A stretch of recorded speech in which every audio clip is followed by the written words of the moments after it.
그렇습니다. 구세주를 아는 이들은 마땅히 하나님을 찬송하는 이들임을 믿습니다. 찬송의 기쁨이 충만하여 주님의 은혜 안에 승리하는 저와 여러분 모두가 되기를 축원합니다. 오늘 본문 에베소서 5장 19절을 보면 사도 바울은 그리스도인의 생활을 지시하면서 이렇게 말하죠. 여러분 주보에 있습니다. 시와 찬송과 신령한 노래들로 서로 화답하며 너희 마음으로 주께 노래하며 찬송하십시오. 그렇게 말하고 있습니다. 여러분, 이 말씀에서 우리가 주목해야 할 점은 마음으로 주님께 노래하십시오 하는 말과 아주 신령한 노래로 서로 화답하며 노래하라고 하는 그런 말씀을 우리가 주목해야 합니다. 찬양이 하나님을 기쁘시게 하는 것이 되기 위해서는 마음의 찬송과 화답하는 찬미가 되어야 한다고 하는 그런 말씀이죠. 여러분, 마음의 찬송이 뭡니까? 입술만의 찬송을 말하는 게 아니에요. 기교만의 찬송을 말하는 것도 아닙니다. 영혼으로부터 우러나오는 찬송을 말하는 겁니다. 마음 깊은 곳에서 아멘이 터져나오고 눈물의 샘이 감사와 기쁨과 회개로 넘쳐 흐르는 그런 모습이 바로 마음의 찬양이에요. 여러분, 찬양 부를 때 여러분 마음속 깊은 곳에서 주체할 수 없는 아멘 소리가 막 터져나오고 있습니까?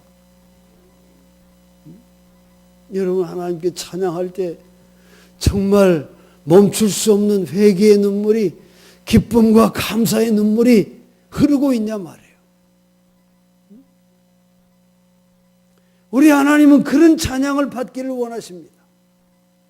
명지휘자요 작곡가인 레오나드 번스타인은 음악의 가치는 오선지 위에 있지 않다. 음악의 발전사는 곧 인간들의 영혼의 표현 역사다. 그런 말을 했어요. 여러분, 일반 음악도 이렇게 깊이 있게 이해하는데 하물며 영적인 하나님을 찬양하는 것, 이것은 마땅히 마음의 노래, 영혼의 찬송이 되어야 할 줄로 믿습니다. 또 하나님의 찬양은 화답하는 노래가 되어야 한다 그래요. 물론 이런 이유에서 시편 교독과 같은 화답하는 예배의식이 도입됐지만은 서로 화답하라고 하는 말씀은 단순히 교독만을 뜻하는 것이 아니지요. 우리말에 가고 오는 정이 있다. 그런 공동체 용어가 있잖아요. 사랑이 교류되고 은혜를 서로 주고받고 감동이 서로 교차되고 서로 슬퍼하고 서로 기뻐하고 서로 감사하고 서로 용서하는 그런 기쁨의 하모니가 서로 화답하는 공동체의 특징입니다. 우리 찬양하는 이들, 성가대들 그저 악보만 보고 생각하고 찬양하는 것이 아니라 어떻게 마음을 같이하여 화합하고 우리 공동의 사명에 향해 보다 높은 역할을 할 수 있을까? 그런 생각을 해야 하는 것이죠. 그래서 마음의 찬송, 영혼의 찬송, 이게 얼마나 하나님을 찬양하는 데 중요한 일인지 몰라요. 여러분, 찬양 부를 때 여러분 마음속에서 아멘 소리가 막 터져나오기를 주의 이름으로 간절히 축원합니다. 하나님을 찬양하는 것은 우리의 찬양을 받으시기에 합당하신 분이기 때문에 피조물은 마땅히 하나님을 찬양해야 한다는 것입니다. 성경은 하나님은 존귀와 영광과 찬송을 받으시기에 합당하다 그렇게 말하고 있어요. 시편 기자도 하나님 찬양의 이유를 주님이 위대한 일을 하셨으니 찬양하여라. 주님은 더없이 최고로 위대하시니 찬양하여라. 그렇게 시편에 곳곳에 노래하고 있어요. 창조의 위협을 이룩하신 조물주는 피조물의 찬양을 마땅히 받으셔야 하고 우리를 구원하신 하나님은 죄인들의 감사와 경배와 찬송을 받으시기에 합당하신 분이라는 것입니다. 서양 음악의 칠음계를 만들었죠. 도레미파솔라시. 그걸 만들고 그 이름을 붙인 것은 수도승인 구이도 드레아레조인데 옛 라틴 찬송가의 각행의 첫 소리를 따라서 도레미파솔라시를 만들었다고 합니다. 이 라틴 찬송가의 내용은 이렇습니다. 종들의 무가치한 입술에 아름다운 화음을 선물로 주시옵소서. 나의 소리의 가락이 하나님의 놀라운 일을 찬양하게 하소서. 그런 내용이라 그래요. 여러분, 우리가 초등학교 때부터 음악의 지름계를 배웠는데 이 기원을 몰라서 그렇지, 여러분 사실은 도레미파솔라시가 하나님의 찬양 노래임을 기억하시기 바랍니다. 이게 하나님을 찬양하고 시작하는 거예요. 오늘 이 열린 예배로 드리는 주일에 여러분과 함께 하나님 찬양곡에서 세 곡 찬송을 함께 불러보려고 합니다.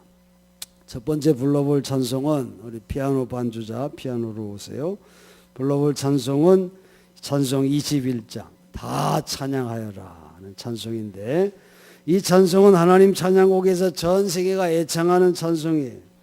작사가인 요하임 네안데르는 소위 천재입니다. 신학이나 문학이나 음악 이런 걸 다 공부한 그런 독일 목사예요. 그는 칼빈파 교회의 찬송을 편찬했는데 아깝게도 30세의 나이에 폐결핵으로 사망했습니다. 그런데 이 찬송이 죽기 일주일 전에 쓴 마지막 찬송시라 그래요. 이 찬송은 시편 103편 1절로 6절과 150편을 근거로 작사가 된 찬송입니다. 1절은 창조주와 구원의 주가 되시는 하나님을 찬양하고 있고, 2절은 놀라운 일을 행하시는 만유의 주께, 그리고 우리를 포근히 품어주시는 아버지께 찬양을 드리고 있어요. 3절은 온 세상 만민이 몸과 마음을 들여 기쁘게 찬양할 것을 말하고 있습니다. 우리 21장 우리 마음의 찬양으로 하나님께 찬양을 불러봅시다. 두 번째 불러볼 찬송은 계시록의 하늘나라 찬양을 표현하는 주 우리 하나님 하늘에 계시니 하는 찬송 14장입니다. 요한계시록에 나오는 하늘나라의 장면은 여러분 계시록에 보면 다 찬양하는 장면들로 가득 차 있어요. 이렇게 하나님을 찬양하는 것은 이것이 바로 하늘나라의 내용이고 하늘나라의 모습이라는 겁니다, 여러분. 하늘나라는 하나님의 찬송이 끊이지 않는 그런 곳이라는 거예요. 그래서 24장로와 모든 생물이 검은 거와 향을 든 금대접을 들고 새 창면을 드리는 장면이 계시록에 나오는가 하면 밤낮을 쉬지 않고 거룩 거룩 거룩 전능하신 주, 전에도 계시고 장차 오실 분이요 하며 찬양하는 무리들, 그리고 자기의 면류관을 보좌 앞에 던지면서 만물은 오직 주님의 뜻을 따라 태어났습니다 하고 찬양하는 이들. 이렇게 계시록은 이런 찬양하는 이들로 가득 찬 책입니다. 그들의 수는 수천 수만이었다고 요한사도는 묵시를 본 대로 계시록 5장 11절에 기록하고 있어요. 그들은 흰옷을 입고 새 노래를 부르고 있었는데 묵시를 보는 요한이 저들이 누구입니까? 하고 물으니까 장로 중에 하나가 대답하기를, 이 사람들은 큰 환난을 겪어낸 사람들입니다. 그들은 어린 양의 흘리신 피에 자기의 두루마리를 빨아서 쉬게 한 그런 사람들입니다. 이렇게 대답을 합니다. 예수의 피로 구원받은 자들, 세상에 살 때 큰 환난을 겪으며 승리하는 자들, 그들이 새 노래로 찬양하고 있었던 거죠. 스위스의 신학자인 칼 발트는 자기가 은혜 받는 시간은 예배가 시작될 때 종탑에서 울리는 종소리, 그리고 예배실에 탁 들어서면서 울려 퍼지는 올겐의 전주, 그걸 들으면서 명상에 잠기는 시간이 자기가 큰 은혜 받는 시간이라고 그렇게 말합니다. 그래요, 여러분. 하나님의 찬양은 반드시 보컬로만 은혜를 받는 것이 아니죠. 기약이나 종소리만으로도 큰 감명을 받을 수 있습니다. 특히 여러분, 예배 시간의 전주 시간은 무척 중요한 시간입니다. 요즘 우리 교회가 예배 전 올겐 반주로 예배자의 마음의 준비를 갖게 해주는 일이 얼마나 감사한지 몰라요.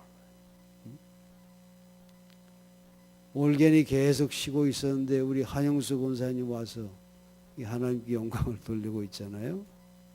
얼마나 감사해요.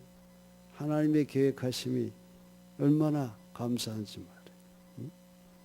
여러분, 전주 예배실에 들어오면서 울려 퍼지는 전주의 그 시간은 예배를 예배되게 만드는 아주 중요한 첫 시간입니다. 그냥 아무 생각 없이 막 시끌시끌하면서 예배당에 들어오면 안 됩니다. 전주가 울려 퍼질 때 우리의 옷깃을 여밀고 마음의 생각을 모으고 조용히 하나님의 임재를 소망하면서 그걸 느끼려고 하는 그런 간절한 마음을 가지고 전주를 들으면서 예배 자리에 와서 묵상하며 기도로 준비하는 것이 얼마나 중요한지 몰라요. 그래서 예배 시간에 은은히 울려 퍼지는 이 올겐의 소리가 우리 예배자들의 예배 준비에 있어 얼마나 중요한 시간인지 여러분 꼭 깨달으시기 바랍니다. 그러니 올겐이 쉬고 있는데 올겐을 이렇게 반주하는 비록 비전문가이지만 말이에요. 응?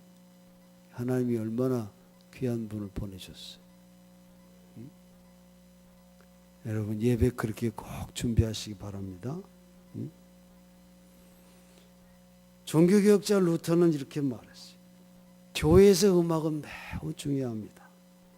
사람의 생각을 움직이고 하나님의 품에 젖어들게 하고 그 영혼을 감동시키고 하나님의 현존을 느끼게 하는 점에서 설교 다음으로 큰 역할을 하는 것이 음악입니다. 루터는 그런 말을 했습니다. 그렇습니다. 우리 두 번째 부를 14장 이 찬송은 찬송가에 유일하게 실려진 유대교 회당의 예배곡이 이 토마스 올리버스가 어느 날 런던의 한 유대교 성전에 들어갔을 적에 독창자인 마이어 레오니 씨가 히브리 곡인 이드랄이라고 하는 노래를 불렀는데 그 찬송을 가사는 이해 못하지만 그 찬양곡에 깊은 감명을 받아서 그 같은 곡에다가 가사를 붙여서 하나님의 예배 찬송을 만든 것이 이 14장 찬송입니다. 이 찬송에서 우리 주 하나님 하늘에 계시니 이게 1절과 3절에 두 번이나 반복해서 나와요. 우리 주 하나님 하늘에 계시니 우리와 구별된 존귀와 영광과 찬양의 대상이 됨을 고백하고 있는 겁니다. 그래서 1절에 온 천하 만민이 그 거룩함에 엎드려야 함을 노래합니다. 2절은 구원과 영생의 약속을 따라서 우리도 머지않아 하늘에 가서 찬양의 무리에 끼게 될 것을 말하고 있고 3절은 하늘나라에 계신 승리하신 그리스도와 천군 천사들과 먼저 간 무성도들과 함께 나도 하나님께 찬양할 것을 그렇게 고백하고 4절은 모든 환난에서 승리한 우리가 기쁨과 감사로 창조주 되신 하나님께 엎드려서 경배할 것을 찬양하고 있어요. 우리 이런 가사를 기억하며 우리 14장 마음의 찬송을 드리십시다. 아멘. 끝으로 부를 찬송은 우주적인 기쁨의 화답을 하나님께 찬양에 표현하는 찬송 64장의 찬송입니다.